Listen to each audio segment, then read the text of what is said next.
அப்புறம் எப்படி நம்மளுக்கு குறைவுகள் நிறைவாகும், எப்படி வியாதி குணமாகும், எப்படி கடன் பிரச்சனை தீரும்? காரணம் என்ன கேட்டீங்கன்னா,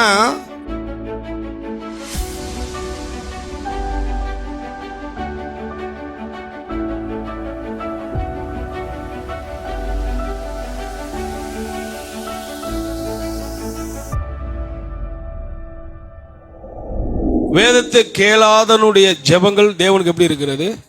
அருவருப்பா இருக்கிறது. அப்ப இவன் ஜெபம் எப்படி இருக்குது தேவனுக்கு? சொல்லுங்க. தேவன் ஜெபத்துக்கு, நம்முடைய ஜெபம் தேவனுக்கு அருவருப்பா இருந்தா அப்புறம் எப்படி நம்ம தேவைகள் சந்திக்கப்படும்? புரியுதுங்களா? அப்புறம் எப்படி நம்மளுக்கு குறைவுகள் நிறைவாகும், எப்படி வியாதி குணமாகும், எப்படி கடன் பிரச்சனை தீரும்? காரணம் என்ன கேட்டீங்கன்னா, நான் வேதத்தை கேட்காம, வேதத்திற்கு கீழ்ப்படியாம, வேதத்திற்கு செவி கொடுக்காம நான் வாழ்ந்துட்டு ஜெபம் பண்ணி நீண்ட நேரம் ஜெபம் பண்ணி அழுது ஜெபம் பண்ணப்பல கர்த்தர் அந்த ஜெபத்தை என்ன பண்ண மாட்டார்? கேட்க மாட்டார். ஜெபங்கள் கேட்கப்படலைனாலே பற்றாக்குறை வந்துடும்.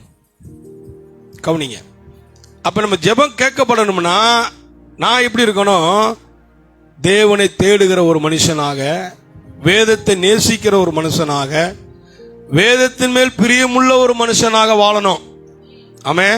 அவர் சொன்னார்ல, நான் என் கண்ணை வைத்து உனக்கு ஆலோசனை சொல்லுவேன், நீ நடக்க வேண்டிய பாதையை நான் உனக்கு என்ன பண்ணுவேன்?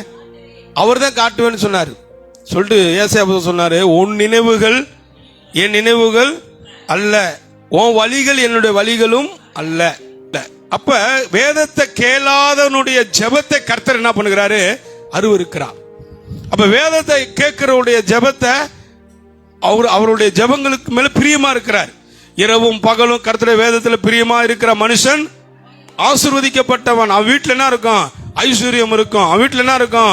சுகம் இருக்கும். அவன் வீட்டுல சமாதானம் இருக்கும். அவன் வீட்டுல ஆரோக்கியம் இருக்கும். அவன் வீட்டுல கணம் இருக்கும். அவன் வீட்டுல எல்லா விதமான சகல வஸ்துக்களினால் நிரப்பப்பட்ட வீடாக அது கர்த்தர் மாற்றுவார்.